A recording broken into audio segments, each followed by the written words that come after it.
अस्सलाम वालेकुम स्टूडेंट्स, कैसे हैं आप सब। मेरा नाम है बिस्मा अस्कर। मैं आपको यहाँ पे पढ़ा रही हूँ चैप्टर 8 केमिकल इंडस्ट्रीज, जो कि हमारी बुक का लास्ट चैप्टर है। इसमें अभी हम क्या पढ़ रहे हैं, अभी हम ये पढ़ेंगे कि सबसे पहले जो चीज़ हमने पढ़नी है वो ये है कि कॉपर की इलेक्ट्रो रिफाइनिंग कैसे करनी है हमने, क्योंकि मजीद कॉपर को प्योरीफाई करना है। और उसके अलावा हम थोड़ा सा पूरे प्रोसेस को समराइज करके भी समझेंगे। ये सारी बातें समझनी बहुत ज़रूरी है, क्योंकि पेपर पॉइंट ऑफ व्यू से हमने इनको इसी तरह लिखना है। तो ये सब समझने के लिए आए चलते हैं लेक्चर की तरफ। तो स्टूडेंट्स, क्योंकि हमने कॉपर की एक्सट्रैक्शन और प्यूरिफिकेशन तक का सारा प्रोसेस बहुत डिटेल में पढ़ लिया है, तो क्यों ना अब उसका एक फ्लो चार्ट समझ लिया जाए। और ये फ्लो चार्ट देखें, पहली बात क्या है कि हमारी बुक का पार्ट है, ठीक है, हमारी बुक में दिया हुआ है। और हमारी बुक में क्योंकि पूरे के पूरे कॉन्सेप्ट को समराइज किया हुआ है, इसलिए इसको समझना बहुत जरूरी है। तो पहले इसको समझ लेते हैं और देखते हैं कि अगर पेपर में कॉपर की एक्सट्रैक्शन से रिलेटेड लॉन्ग क्वेश्चन आता है तो हमने कौन कौन से पॉइंट्स लिखने हैं। इस फ्लो चार्ट के थ्रू आपका सारा कॉन्सेप्ट क्लियर हो जाएगा, आपको समझ आ जाएगी कि कहाँ पे किस तरह से कौन सा प्रोसेस हो रहा है, और इस तरह से आपका जो क्वेश्चन है वो भी कंप्लीट हो जाएगा। क्योंकि जब हम मेटल की एक्सट्रैक्शन को अलहदा से पढ़ते हैं ना, तो बहुत सी चीज़ों में कंफ्यूजन डेवलप हो जाती है। उसी कंफ्यूजन को अब हमने ख़त्म करना है। और मेटल की एक्सट्रैक्शन या कॉपर की एक्सट्रैक्शन, क्योंकि एक इम्पॉर्टेंट पॉइंट क्वेश्चन आता है पेपर में, इसी वजह से इसका फ्लो चार्ट समझा रही हूँ। लॉन्ग क्वेश्चन में जब आएगा आपने ये पूरा का पूरा फ्लो चार्ट ड्रॉ करना है।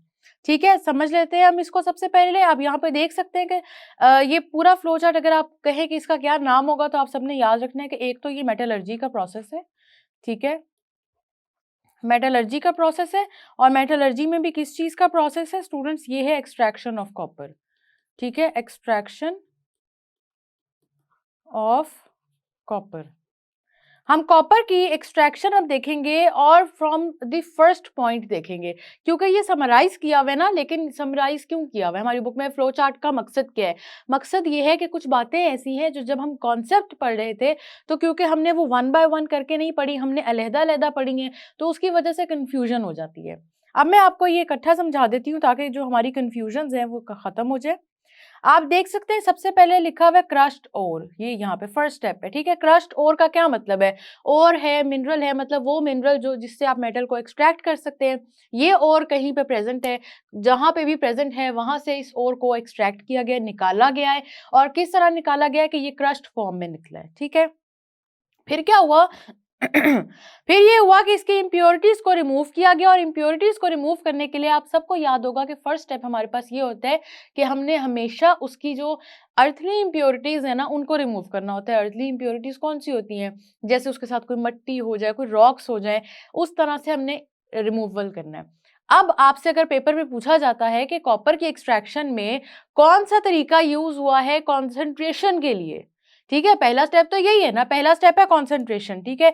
क्योंकि पहला स्टेप है आपके पास कॉन्सेंट्रेशन ऑफ द ओर, और कॉन्सेंट्रेशन में हमने 3 डिफरेंट प्रोसेस पढ़े थे। तो अब हम ये देखेंगे कि यहाँ पे कौन सा प्रोसेस यूज हो रहा है। कौन कौन से 3 प्रोसेस पढ़े थे हमने, एक हमने पढ़ा था स्टूडेंट्स इलेक्ट्रोमैग्नेटिक सेपरेशन, दूसरा पढ़ा था फ्रोथ फ्लोटेशन प्रोसेस, और तीसरा पढ़ा था ग्रेविटी सेपरेशन। अब हमने ये देखना है कि इन तीनों में से कौन सा यूज हुआ है कॉपर की एक्सट्रैक्शन के लिए, क्योंकि मैंने आप सबको बताया था कि हर मेटल की एक्सट्रैक्शन में जब कॉन्सेंट्रेशन का प्रोसेस चल रहा होता है तो 3 बताए गए हैं आपको तरीके, लेकिन तीनों में से जरूरी नहीं कि आप कोई भी यूज कर सकते हैं, ये डिपेंड करता है कि और कौन सी है।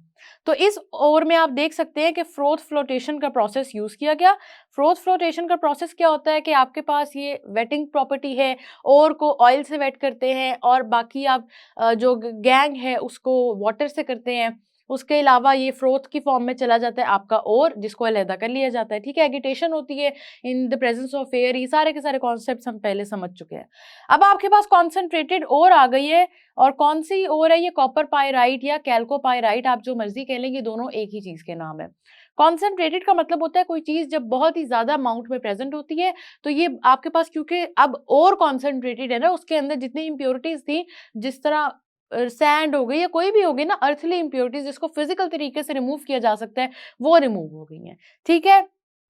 हम चलते हैं आगे। और रिमूवल ऑफ इम्प्योरिटीज, आपको पता है कि रिमूवल ऑफ इम्प्योरिटीज एंड तक चलता है, रिमूवल आपका फौरी खत्म नहीं होता, क्योंकि जो इम्प्योरिटीज है ना वो और बहुत सी तरह की होती हैं। अगर आपके पास पहले फिजिकल तरीकों से रिमूव करने वाली इम्प्योरिटीज हैं, अर्थली इम्प्योरिटीज हैं, तो उसके बाद हो सकता है केमिकल इम्प्योरिटीज भी हों। समझ आ रही है बात? तो इसलिए कॉन्सेंट्रेटेड और का जब रोस्टिंग का प्रोसेस स्टार्ट किया गया, रोस्टिंग क्या चीज़ है, एक्सेस ऑफ एयर, ऑक्सीजन की प्रेजेंस में आपने उसको रोस्टिंग की है, तो उसमें भी फिर से देखें इम्प्योरिटीज रिमूव हुई हैं। ठीक है, इम्प्योरिटीज दोबारा से रिमूव हुई हैं, लेकिन उसके बाद क्या हुआ है कि आपके पास जो और आ गई है उसको कहते हैं रोस्टेड ओर। ठीक है, इसको कहते हैं रोस्टेड ओर, और इसके बारे में याद रखना है कि अब ये जो पार्ट आपके पास रोस्टिंग के बाद रह गया है ना, इस मिक्सचर को क्या कहते हैं, इस मिक्सचर को कहते हैं मैट। ठीक है, मैट क्या चीज होती है, cuprous sulphide plus ferrous sulphide. ये बात समझ में आ रही है? तो सबसे पहला प्रोसेस क्या हुआ स्टूडेंट्स, आपके पास कॉन्सेंट्रेशन हुआ। सेकेंड प्रोसेस में आपके पास क्या हुआ है, आपके पास यहाँ पे रोस्टिंग का प्रोसेस हो गया है। पेपर में ये लॉन्ग क्वेश्चन आएगा, तो ये सारे पॉइंट्स लिखने जरूरी हैं। ठीक है, रोस्टिंग हो गई है, रोस्टिंग में मैट लिक्विड बनता है, और मैट लिक्विड में क्या क्या चीजें मौजूद हैं, यहाँ पे मौजूद है क्यूप्रस सल्फाइड और फेरस सल्फाइड, इन दोनों का मिक्सचर मौजूद होता है। अब आगे मजीद इम्प्योरिटीज किस तरह से होंगी, जब आप इस ओर को गुजारेंगे स्मेल्टिंग के प्रोसेस से, और उसके बाद बन जाएगा स्लैग। स्लैग किस तरह बनता है, कौन सा फ्लक्स यूज करते हैं, फ्लक्स का क्या मतलब होता है, फ्लक्स का मतलब होता है कोई भी ऐसी चीज जो उसमें से इम्प्योरिटी को रिमूव कर रही है, फ्लक्स उसको कहते हैं। अब कौन सा फ्लक्स यूज कर रहे हैं, आप सैंड फ्लक्स को यूज कर रहे हैं, तो सैंड क्या करेगी, इम्प्योरिटीज को रिमूव करेगी, किस फॉर्म में रिमूव करेगी, स्लैग फॉर्मेशन हो जाएगी। ठीक है, तो नेक्स्ट आपके पास जो स्टेप है उसको कहते हैं स्मेल्टिंग, और स्मेल्टिंग के प्रोसेस में आपके पास स्लैग की फॉर्म में इम्प्योरिटीज रिमूव हो जाएंगी, और कौन रिमूव कर रहा है, सैंड रिमूव कर रहा है। ठीक है, आपको थोड़े थोड़े पॉइंट्स साथ बता रही हूँ ताकि जब पेपर में लिखना आपको पता हो। रिएक्शंस में यहाँ नहीं बताऊंगी, लेकिन रिएक्शन लिखने हैं। ठीक है, याद रखना है इस बात को। स्मेल्टिंग का प्रोसेस हो जाएगा, स्मेल्टिंग के बाद रोस्टिंग के बाद आपने ओर को कहा रोस्टेड ओर, और स्मेल्टिंग के बाद आप उसी ओर को कहेंगे स्मेल्टेड ओर। ठीक है, क्योंकि जो प्रोसेस हो रहा है ना उसके बाद और उस तरह से चेंज हो जाती है, वो वैसी नहीं रहती जैसे आपने रिएक्शन के स्टार्ट में उसके अंदर डाली थी। तो क्योंकि और में चेंज आ गया, इसी वजह से अब आप उसकी नेमिंग में भी चेंज ले आएंगे। और कैसे चेंज लेके आएंगे कि अब आप इसको कह देंगे ये स्मेल्टेड ओर है, स्मेल्टेड ओर है। स्मेल्टेड ओर की मजीद आपके पास यहाँ पे इसका रिएक्शन होगा और मजीद स्लैग फॉर्मेशन होगा, किस प्रोसेस में, बेसिमराइजेशन के प्रोसेस में। ठीक है, ये बात समझ में आ रही है? ये आपके पास हो रहा है बेसिमराइजेशन का प्रोसेस, ये आप देख सकते हैं यहाँ पे। ठीक है, ये बेसिमराइजेशन का प्रोसेस है, और बेसिमराइजेशन के प्रोसेस के बाद जो हमें कॉपर मिलता है, क्योंकि और की बात अब खत्म हो जाती है यहाँ से, आपके बेसिमराइजेशन प्रोसेस में कॉपर अलहदा होना शुरू हो जाता है। तो जो कॉपर मिलता है, आप सबको याद होगा, उसको ब्लिस्टर कॉपर कहते हैं। ब्लिस्टर कॉपर क्यों कहते हैं, क्योंकि जब वो जब कूल डाउन हो रहा होता है तो उसके अंदर जो गैसेस डिजॉल्व होती हैं वो बाहर की तरफ निकल के एवेपोरेट कर जाती हैं, और उसके बाद उसके ऊपर उसकी शेप इस तरह की बन जाती है कि हम कहते हैं कि ये वाला जो शेप है ये ब्लिस्टर शेप है। ब्लिस्टर किसको कहते हैं, छालों जैसी जो शेप होती है। ठीक है, अल्सर कह लें, इस तरह से जो होती है, इजी वर्ड्स में सिर्फ समझाने के लिए ये बात बता रही हूँ। तो उसकी शेप ही क्योंकि इस तरह की बन जाती है, तो हम कहते हैं कि ये ब्लिस्टर कॉपर है। ब्लिस्टर कॉपर कितना परसेंट प्योर होता है, 98% प्योर होता है। ठीक है, तो फोर्थ पे हमारे पास कौन सा प्रोसेस आ गया स्टूडेंट्स, हमारे पास आ गया बेसिमराइजेशन। पेपर में क्वेश्चन आएगा तो ये सारी की सारी चीजें, ये सारे के सारे स्टेप्स लिखने जरूरी हैं, इन्हीं हेडिंग्स के साथ लिखेंगे तो ज्यादा अच्छा रहेगा। ठीक है, बेसिमराइजेशन का प्रोसेस आ गया, और बेसिमराइजेशन के प्रोसेस के बाद आपको जो कॉपर अचीव हुआ वो 98% प्योर कॉपर है, जो कि जिसको हम ब्लिस्टर कॉपर कहते हैं। लेकिन इसका रिएक्शन अभी मजीद होगा, कैसे होगा, आपने इसको मजीद प्योरीफाई करना है। मजीद प्योरीफाई करेंगे तो किस तरह करेंगे, हमने पढ़ा है इलेक्ट्रोलिटिक रिफाइनिंग कर देंगे इसकी, और इलेक्ट्रोलिटिक रिफाइनिंग से क्या होता है कि आपके पास जो कॉपर अचीव होता है वो 99.9% प्योर कॉपर है। ठीक है, बात समझ में आ गई? क्योंकि स्टूडेंट्स हमारे पास ये वाला जो प्रोसेस है, ये जो सारा का सारा काम हो रहा है, ये स्टेप बाय स्टेप होता है, और स्टेप बाय स्टेप इसके सारे स्टेप्स याद रखने ज़रूरी होते हैं। इसीलिए आपको ये फ्लो चार्ट अलहदा से समझाया जा रहा है ताकि आपको आइडिया हो कि कौन से स्टेप्स इसमें हो रहे हैं। ठीक है, तो ये 5 हेडिंग्स हैं, पेपर में ज़रूर लिखें। डिटेल मैंने यहाँ नहीं लिखी, रिएक्शंस मैंने यहाँ नहीं लिखे, ये दोनों चीज़ें आपने पेपर में लेकिन ज़रूर लिखनी है, और ये दोनों चीज़ें लिखेंगे तो आपका क्वेश्चन कंप्लीट होगा, वरना कंप्लीट नहीं होगा। ठीक है, ये बात समझ में आ रही है? तो ये है स्टूडेंट्स आपका पूरा flow chart extraction of copper के लिए। इस पूरे फ्लो चार्ट को याद कर लें, 2 से 3 दफ़ा ड्रॉ करें, आपको बड़ी आसानी से ये सारा का सारा याद हो जाएगा। ठीक है, तो इसको रिवाइज ज़रूर करें। तो स्टूडेंट्स अब हम क्या पढ़ने लगे, हम ये देखने लगे कि किसी भी मेटल की रिफाइनिंग और प्योरिफिकेशन किस तरह से की जाती है। इसको पढ़ने से पहले हम एक चीज़ का ओवरव्यू ले चुके हैं, जिसमें हमने देखा था कि एक मेटल को जब भी हमने एक्सट्रैक्ट करना है तो उसके कौन कौन से प्रोसेसेस होते हैं। अगर हम उसकी बहुत ब्रीफली बात करें तो हमने देखा था कि ओर की कॉन्सेंट्रेशन होनी ज़रूरी होती है ताकि उसमें से इम्प्योरिटीज़ रिमूव हो सकें। कॉन्सेंट्रेशन ऑफ दी ओर के बाद हमने देखा था कि हम चले जाते हैं नेक्स्ट प्रोसेस की तरफ, जिसमें रोस्टिंग और स्मेल्टिंग होती है ताकि और में से हम मेटल को एक्सट्रैक्ट कर सकें। ठीक है, इन सारे प्रोसेसेस को पढ़ने के बाद हमने डिटेल में बात की थी कि इससे हमें बहुत हद तक एक प्योरीफाइड मेटल मिल जाता है, लेकिन उसको भी जब मज़ीद प्योरीफाई करना होता है तो तब हम जाते हैं एक नेक्स्ट प्रोसेस पे, जिसको हम कहते हैं रिफाइनिंग या प्योरीफिकेशन ऑफ दी मेटल।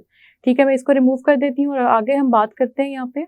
अब जब हमने रिफाइनिंग या प्योरीफिकेशन ऑफ द मेटल करने, सबसे पहले तो सोचें कि हमें क्या चीज़ ऑब्टेन हुई थी जब हमने रोस्टिंग और स्मेल्टिंग का प्रोसेस कंप्लीट कर दिया था। उससे हमें ऑब्टेन हुआ था ब्लिस्टर कॉपर। आप सबको याद होगा कि ब्लिस्टर कॉपर ऑब्टेन हुआ था, और ब्लिस्टर कॉपर क्या था, जिसमें 98% प्योर कॉपर मौजूद होता है। और ब्लिस्टर फॉर्म में क्यों होता है, क्योंकि जब ये मोल्टन फॉर्म से जाता है सॉलिड फॉर्म में तो इसमें से बहुत सारी गैसेस ऐसी होती हैं जो वेपोरेट कर जाती हैं और उसको अल्सर जैसी फॉर्म दे जाती हैं, जिसकी वजह से हम इसको ब्लिस्टर कॉपर कहते हैं।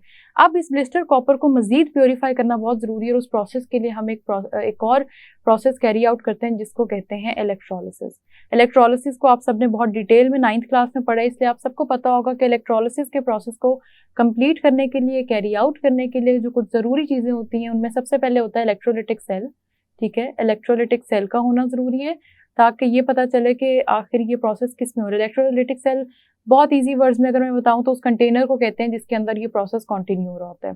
ठीक है, उसके अलावा आप सबको पता है कि इलेक्ट्रोड्स होते हैं, हमारे पास इलेक्ट्रोड्स यूज़ होते हैं। और इसके अलावा थर्ड चीज़ जो हमारे पास यूज़ होती है वो हम कोई भी इलेक्ट्रोलिटिक सॉल्यूशन यूज़ करते हैं। ठीक है, ताकि इस तरह से क्या होता है, चार्जेस का फ्लो होता है और प्रोसेस कंटिन्यू हो जाता है। अब आप देख सकते हैं कि मैंने यहाँ पे 2 सेल ड्रॉ भी किए हुए हैं, ड्रॉ नहीं बल्कि ये डायग्राम्स मैंने ऑब्टेन की हुई हैं।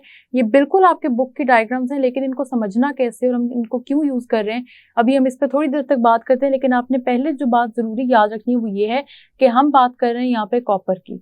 ठीक है, तो कॉपर की एक्सट्रैक्शन हम देख रहे हैं और कॉपर की कॉन्सेंट्रेशन हमने देख ली। उसके बाद हमने ये भी देख लिया कि मेटल को ऑब्टेन करने का तरीका क्या है। अब हम इसके लास्ट स्टेप पे हैं जिसमें हमने बात करनी है कि मज़ीद कॉपर को किस तरह प्योरीफाई किया जाए कि हमें काफ़ी हद तक प्योरीफाइड कॉपर मिल जाए और इसमें अगर कोई इम्प्योरिटी रह भी गई है तो वो भी रिमूव हो जाए। ठीक है, पहले बात कर लेते हैं कि इलेक्ट्रोलिसिस के इस प्रोसेस में हमारे पास जो इलेक्ट्रोड्स हैं वो किस चीज़ की होंगी। आप सबने याद रखना है कि हमारे पास जो इलेक्ट्रोड्स हैं, आपको याद ही वैसे होगा कि इलेक्ट्रोड्स हमेशा 2 तरह की होती हैं, एक होती है एनोड और दूसरी होती है कैथोड। ठीक है, एनोड और कैथोड में अब हमने देखना है कि एनोड किस चीज़ की है और कैथोड किस चीज़ की है। तो एनोड जो है हमारे पास ये है कॉपर मेटल की। वैसे तो ये दोनों ही कॉपर मेटल की हैं। ठीक है, ये दोनों होंगी कॉपर मेटल की, लेकिन एनोड पे आपके पास इम्प्योर कॉपर मेटल होगा और कैथोड पे आपके पास प्योर कॉपर मेटल होगा।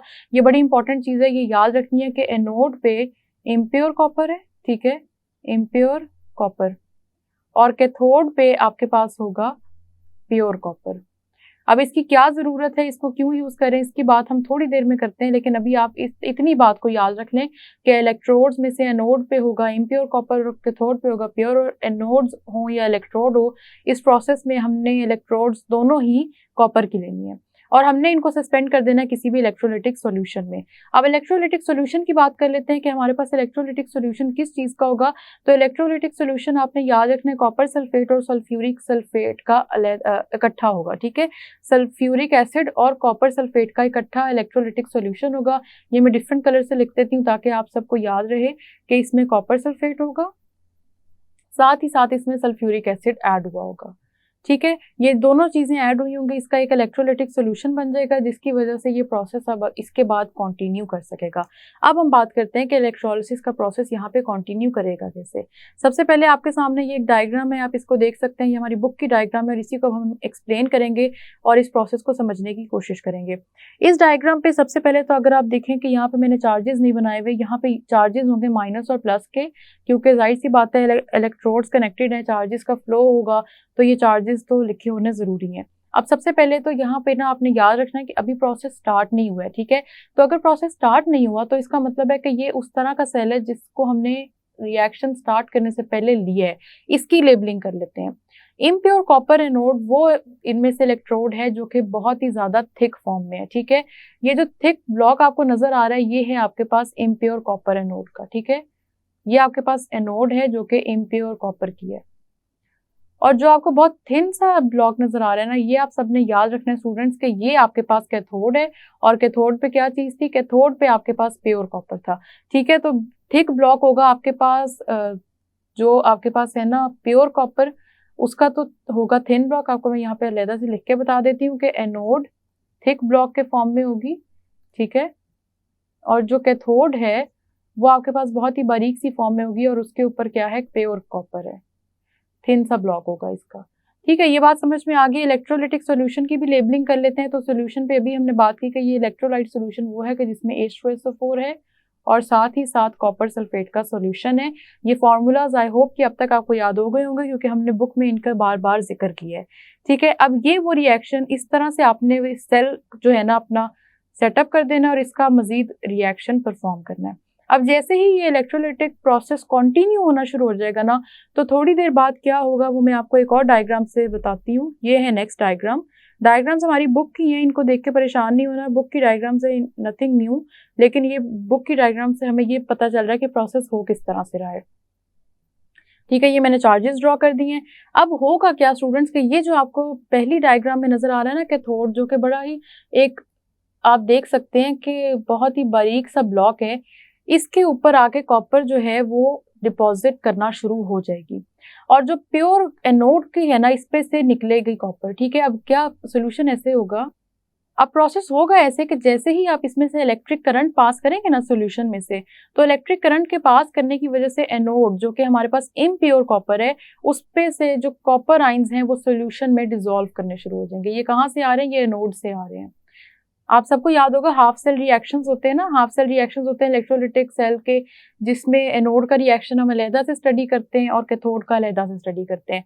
तो हाफ सेल रिएक्शन में क्या होगा कि कॉपर 2 पॉजिटिव आयन सॉल्यूशन में डिसॉल्व होने शुरू हो जाएंगे फ्रॉम एनोड, और यहाँ पे ये सॉल्यूशन में जब डिसॉल्व हो जाएंगे सॉल्यूशन में जाके 2 पॉजिटिव का क्या मतलब है, 2 पॉजिटिव का मतलब है कि इस कॉपर ने 2 इलेक्ट्रॉन्स दिए। अब इसका अगर ये चार्ज खत्म करना है तो कैसे खत्म होगा कि ये 2 इलेक्ट्रॉन्स गेन कर ले, ये 2 इलेक्ट्रॉन्स गेन करेगा सॉल्यूशन में से, ठीक है। सॉल्यूशन में से ये 2 इलेक्ट्रॉन्स को गेन कर लेगा और ये फिर बन जाएगा प्योर कॉपर, ठीक है। और प्योर कॉपर जाके कैथोड पे डिपॉजिट होना शुरू हो जाएगा। ये हैं 2 हाफ सेल रिएक्शन। एक हाफ सेल रिएक्शन है एनोड का जिसमें क्या है कि कॉपर आयंस डिसॉल्व होंगे सॉल्यूशन में। दूसरा हाफ सेल रिएक्शन कैथोड का है जिसमें क्या है कि यही कॉपर आयंस क्योंकि इलेक्ट्रॉन्स को कर लेंगे, ये है ना 2 पॉजिटिव चार्ज, इसको करेंगे खत्म, इलेक्ट्रॉन करेंगे गेन और इसकी वजह से ये कॉपर कैथोड पे जाके डिपॉजिट होना शुरू हो जाएंगे, जिस वजह से ये वाली कॉपर कैथोड जो पहले आप देख रहे थे कि बहुत ही बारीक सा ब्लॉक था, अब ये थिक होना शुरू हो जाएगा क्योंकि इस पे प्योर कॉपर डिपॉजिट्स आ रहे हैं, ठीक है। इस पे आ रहे हैं प्योर कॉपर डिपॉजिट्स, जिसकी वजह से आप देख सकते हैं इस न्यू डायग्राम में कि ये ब्लॉक जो पहले बड़ा थिन था अब ये काफी हद तक थिक हो गया है। लेकिन दूसरी तरफ जो एनोड है वो बहुत बारीक हो गई है, और उसके बारीक होने की क्या वजह है, उसके बारीक होने की ये वजह है कि उसके ऊपर से जो कॉपर था वो उतरना शुरू हो गया, ठीक है। It has been eaten away, याद रखना है कि anode will be eaten away, it has been eaten away, ठीक हो गया। इस तरह से हमने डिस्कस कर लिया एनोड और कैथोड के रिएक्शंस को। अब आप एक और चीज देख सकते हैं डायग्राम में कि ये सेकंड डायग्राम में आप देखें तो ये कुछ चीजों की डेपोजिशन हुई हुई है नीचे सॉल्यूशन में, ठीक है। ये क्या चीज है इनके बारे में बात करते हैं। आप सबने याद रखना है कि ये इम्प्योरिटीज हैं, जो इम्प्योरिटीज अभी भी रह गई थी ना उस कॉपर में जिसको हमने ब्लिस्टर कॉपर कहा, जिसको हम इस प्रोसेस से गुजार रहे हैं, ये उसमें से निकलने वाली मजीद इम्प्योरिटीज हैं, इसको कहते हैं एनोड मड, ठीक है। इस कॉन्सेप्ट को गौर से सुनना है कि कॉपर तो आपका हो गया ना प्योरीफाई, उसमें से निकल गई इम्प्योरिटीज, उसमें से जो इम्प्योरिटीज निकली हैं उनको कहते हैं एनोड मड, ठीक है।